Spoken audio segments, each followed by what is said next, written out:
Today, we're diving into a really big question. In our modern quest to figure out who we are, has our main tool, psychology, totally lost its way? I mean, has its search for scientific street cred actually cost it its very soul? Let's get into it. So, yeah, let's just put it right out there on the table.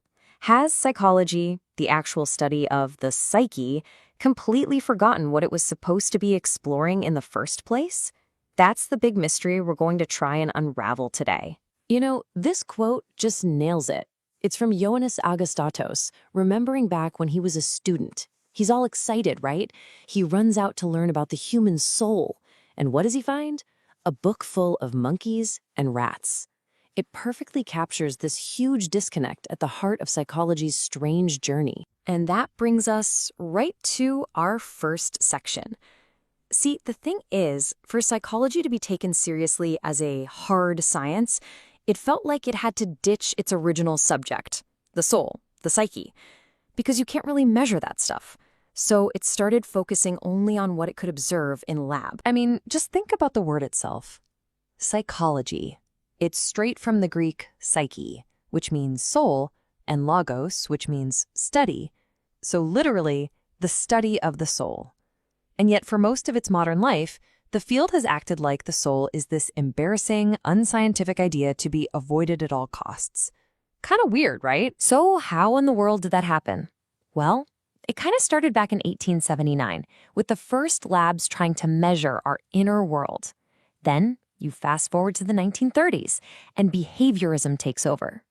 It basically said, the mind, it's a black box. Who cares what's inside? All that matters is stimulus and response. And that's evolved into what we see a lot of today, neuroreductionism, the idea that you're just your brain. Which leads us to section 2, the human as machine. This is, without a doubt, the dominant view in a lot of scientific circles today. This idea that a person is just an incredibly complex, but ultimately a purely biological machine. So this leaves us with two totally opposite ways of looking at it.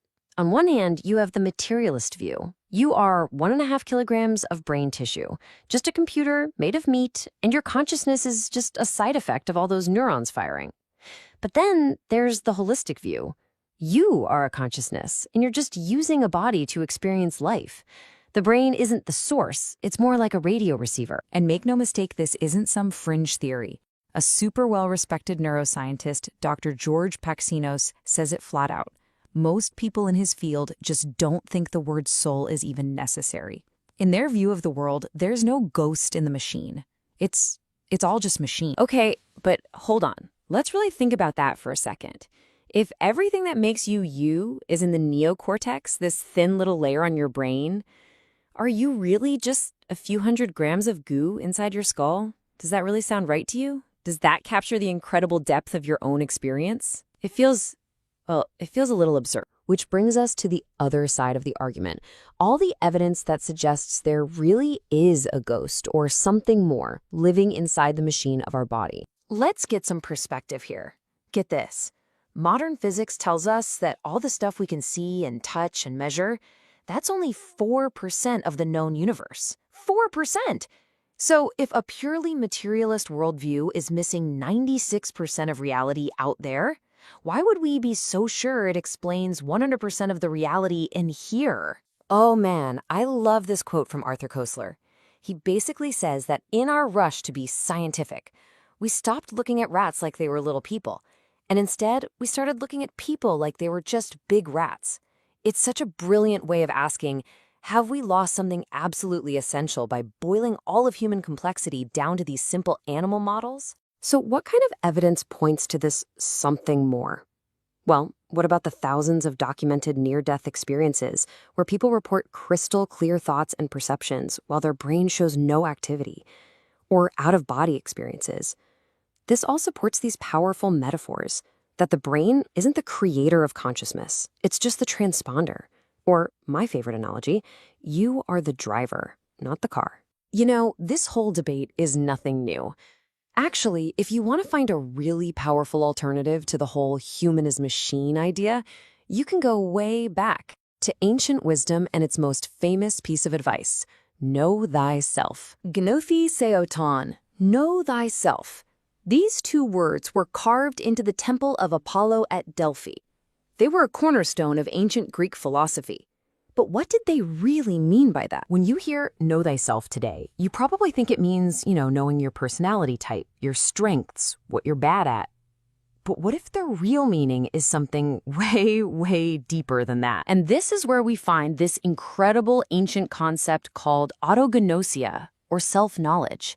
And get this, it totally flips our modern thinking upside down. It says the journey isn't about adding things to your identity. It's about taking them away. The whole point is not to figure out who you are, but to discover all the things you are not. Come on, let's try it for a second. You are not your job title. That's temporary. You aren't your nationality or your race. Those are just labels. You're not even your roles in life, a parent, a son, a daughter, a friend. You're not even this body that you're using. So, when you mentally peel away every single one of those layers, all those temporary labels, what's left? That thing that's left, that's the you they were talking about. The philosopher Pierre Teilhard de Chardin just summed it up perfectly. We are not human beings having a spiritual experience. We are spiritual beings having a human experience. Wow. It just flips the whole script, doesn't it? So if science can't really pin down this self, then how are we supposed to navigate our own lives? Well, maybe the answer is to stop treating life like a problem we have to solve and start treating it like a mystery we get to live. Henry Miller said it so well. Our obsession with finding a tidy, logical answer for every single thing, that might be the very thing that's holding us back from real understanding. Maybe true wisdom only starts when we can stand in front of a great mystery and just be okay with it, without feeling like we have to conquer it. Einstein, one of the most brilliant, logical minds ever, he got this. He said the rational mind is a faithful servant. It's great, it's useful for logic and analysis, but the intuitive mind, that, he said, was the secret gift. That's where the real breakthroughs come from. And he worried that we've built a society that honors the servant, but has completely forgotten about the gift. And so that kind of leaves us with one last thought to chew on. If your intuition is like a guidance system, like the GPS for your soul, connecting you to that deeper, mysterious self, is yours turned on? And are you listening to it?